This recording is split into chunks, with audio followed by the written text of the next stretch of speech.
Olá, sejam bem-vindos ao Astronomicamente. Eu sou Romário Fernandes e hoje a gente conversa sobre Ceres, o planeta anão, que já foi classificado como planeta e até como asteroide, que revela claros sinais da movimentação de água do subsolo para a superfície e que abriga o vulcão de gelo mais próximo da Terra. Quer conhecer essa história? Vem comigo!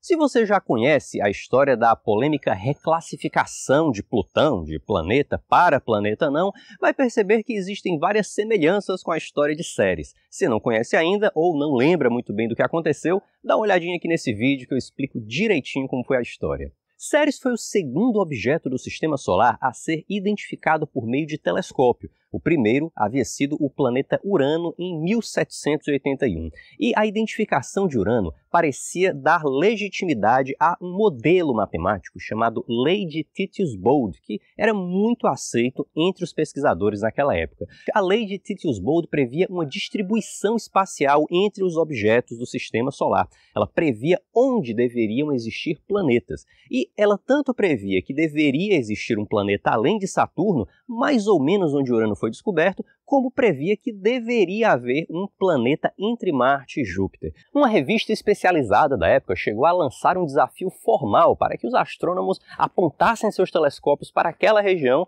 porque era certo que deveria haver um planeta lá. E de fato, em 1801, o planeta Ceres foi descoberto por um astrônomo italiano, o que parecia referendar ainda mais a lei de Titius-Bode.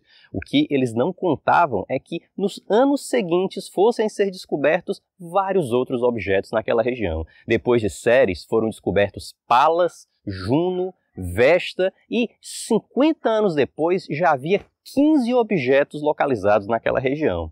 Na época o que aconteceu é que as revistas especializadas, as publicações astronômicas foram gradualmente tratando daqueles objetos, daquela família de objetos localizados entre Marte e Júpiter como asteroides, ou seja, objetos parecidos com estrelas.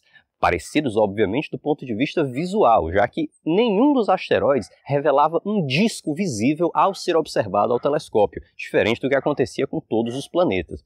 Então, nesse movimento espontâneo, os objetos localizados entre Marte e Júpiter passaram a ser chamados de asteroides e nós tivemos a criação do conceito do cinturão de asteroides, que hoje em dia nós sabemos que abriga mais de 1 milhão de objetos naquela região extensa entre Marte e Júpiter, uma região, né, uma estrutura cuja origem a gente conhece, a gente já conversou sobre ela, tá aqui nesse vídeo, a gente explica como é que o planeta Júpiter acabou sendo decisivo para que o cinturão de asteroides viesse a existir e ficasse naquela região.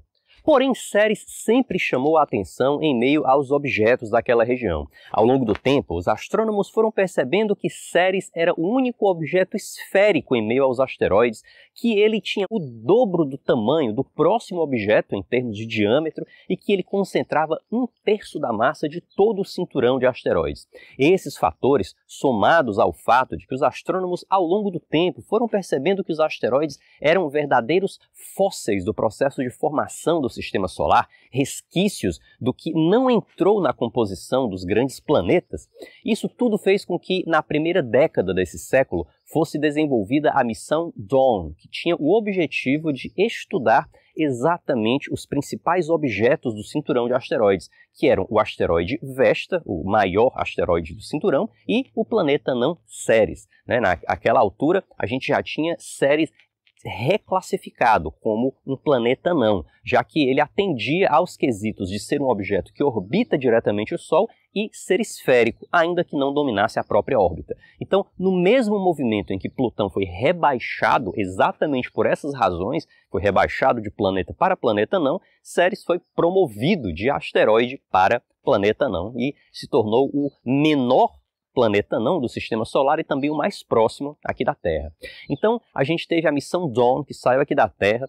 Até hoje foi a única missão a orbitar 2 corpos celestes diferentes, tá? A gente teve várias missões aí que passaram por vários planetas, mas eles apenas fizeram sobrevoos, eles não orbitaram. Quando uma missão orbita um objeto, ela tem oportunidade de fazer testes, investigações bem mais detalhadas do que quando ela faz apenas um sobrevoo. Então, basicamente, a Dawn orbitou Vesta e depois chegou finalmente a Ceres, que era o grande objetivo. E ao longo do caminho, ainda quando estava se aproximando de Ceres, uma coisa chamou muito a atenção, é que na medida em que a gente começou a ter imagens um pouco mais detalhadas, com algum nível de detalhamento, já que não era possível, os objetos do cinturão são tão pequenos e tão distantes que mesmo Hubble tinha dificuldade de fazer uma imagem detalhada, com algum nível de detalhamento. Então, à medida que a Dawn foi se aproximando, ela foi revelando que havia no meio de uma cratera de Ceres uma mancha esbranquiçada. Quanto mais ele se aproximava, mais essa mancha crescia e se revelava uma estrutura brilhante. À medida que a Dawn foi se aproximando de Ceres, ficou claro que ou estávamos diante de um depósito de gelo ou de um depósito de sal. Eram as únicas explicações possíveis para justificar a presença de um objeto, de uma estrutura tão refletiva, tão brilhante naquela região de Ceres. E a conclusão a que se chegou, que pode não parecer a mais promissora, era a de que a gente estava diante de um depósito de sal. Só que a explicação é mais interessante do que possa parecer. É que se descobriu que a cratera tinha cerca de 30 milhões de anos, de acordo com os estudos que a gente faz sobre as crateras que existem naquela região, né? Quanto mais craterada é uma área, mais antiga ela é. E se percebeu que especificamente a região do sal, né, o depósito de sal, tinha apenas 4 milhões de anos.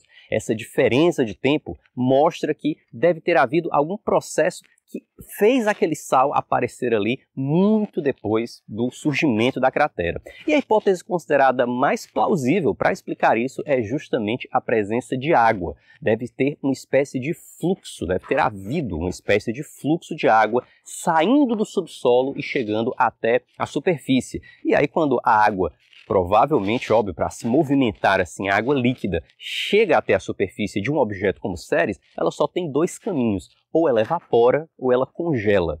Dependendo da região, se a gente está numa região com maior incidência de luz solar ou menor, ela vai ter uma maior propensão a evaporar ou a congelar. No caso específico dessa área, a gente está falando de uma região em que a água tende a evaporar e ela foi evaporando e deixando aquele depósito de sal. Aquilo não acontece de uma forma imediata, não é uma única ejeção de água, aquilo deve ter acontecido ao longo de bastante tempo, a água saindo, né, saindo ali de dentro do subsolo de Ceres e gradualmente se depositando, fazendo aquele depósito de sal.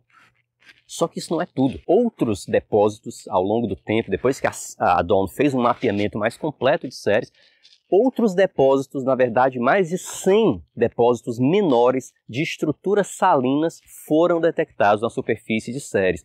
Todos eles evidenciando que, num período ainda mais recente do que 4 milhões de anos, nós devemos ter tido essa deposição de sal, esse processo de passagem de água líquida do subsolo para a superfície de Ceres, que ia fazendo com que a água evaporasse e gradualmente fosse deixando aqueles depósitos exatamente distribuídos ao longo de uma vasta região de Ceres. Mas a evidência mais interessante da presença atual de água na superfície de Ceres foi feita a partir de estudos do mapeamento da mesma região, com fotos feitas ao longo de todo o tempo em que a Dawn esteve em órbita.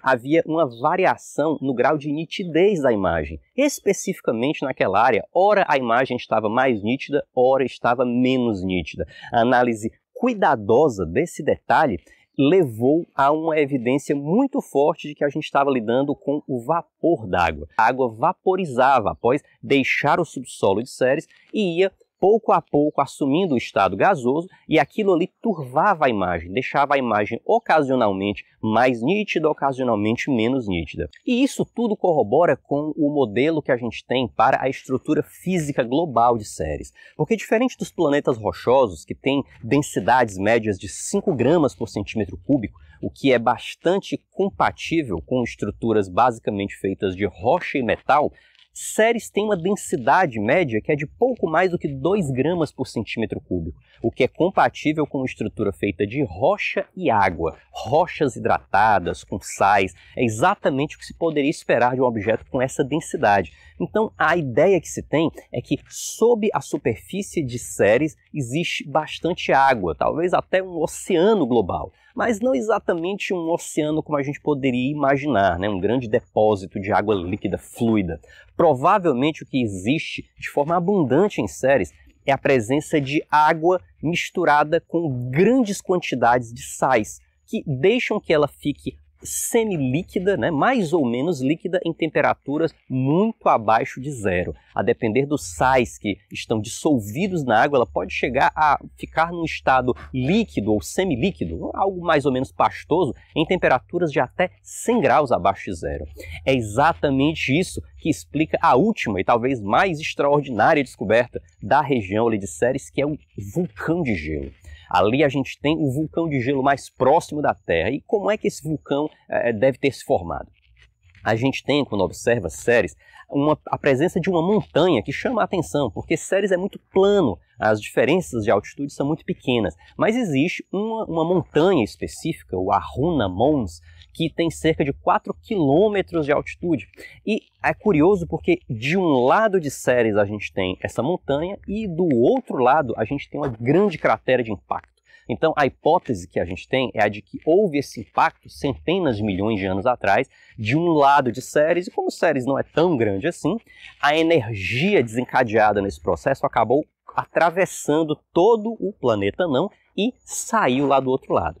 Se fosse aqui na Terra, a gente teria um vulcão comum, com o magma sendo expelido pela crosta, abrindo um espaço, né, uma vala na crosta, aí, projetando aquela rocha derretida, que depois iria se consolidar e originar uma montanha. Depois do impacto do cometa, o que saiu do outro lado de Ceres foi esse vulcão de gelo, que saiu, se projetou, né, na superfície de Ceres e ficou ejetando essa pasta salina, gelada, e que acabou dando origem a esse monte que tem um aspecto muito peculiar, como você pode ver nessas imagens. Ele é meio refletivo, ele tem um aspecto que é diferente de qualquer montanha aqui na Terra, exatamente por ter tido um processo de formação bastante diferente. E o que é que isso tudo pode nos dizer sobre as condições de habitabilidade em Ceres? A gente está falando de um local onde possa haver vida? As evidências ainda não são tão conclusivas, exatamente porque, como eu disse, apesar de haver bastante água, a água integrar de forma muito mais orgânica e percentualmente muito mais relevante a estrutura de Ceres do que a estrutura da Terra, por exemplo, a gente só tem uma convicção mais clara de que aquela água está nesse estado semilíquido, né, como se fosse um magma de gelo, um magma de água salina congelada, ou semi-congelada, semilíquida, como se queira dizer.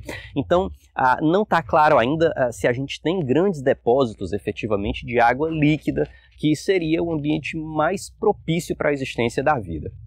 Agora, a gente tem que Ceres é um objeto dinâmico, provavelmente se formou, diferente dos asteroides que se formaram aqui do cinturão para dentro, onde não havia muito gelo disponível, Ceres se formou do cinturão para fora, onde já havia mais gelo disponível. Então, a evolução dinâmica da estrutura interna de Ceres ainda não é conhecida de forma tão clara. Alguns astrônomos realmente ainda defendem a ideia de que essa água meio congelada que a gente tem hoje pode ter tido num momento anterior, em que Ceres ainda era mais quente, como todos os objetos do sistema, esse gelo pode ter sim assumido um aspecto de água líquida, de depósitos, de grandes depósitos de água líquida, nos quais a vida pode sim ter surgido e aí, quem sabe, migrado para outras formas, formas de manifestação, outras formas de adaptação a essas estruturas mais geladas e mais salinas. E agora eu queria lançar uma pergunta. Considerando todos os objetos que a gente já estudou detalhadamente aqui na série A Vida Fora da Terra,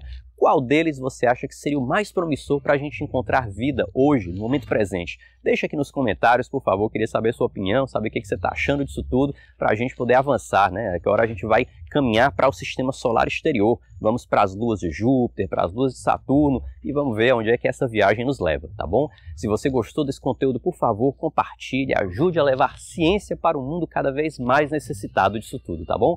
Um grande abraço e até a próxima!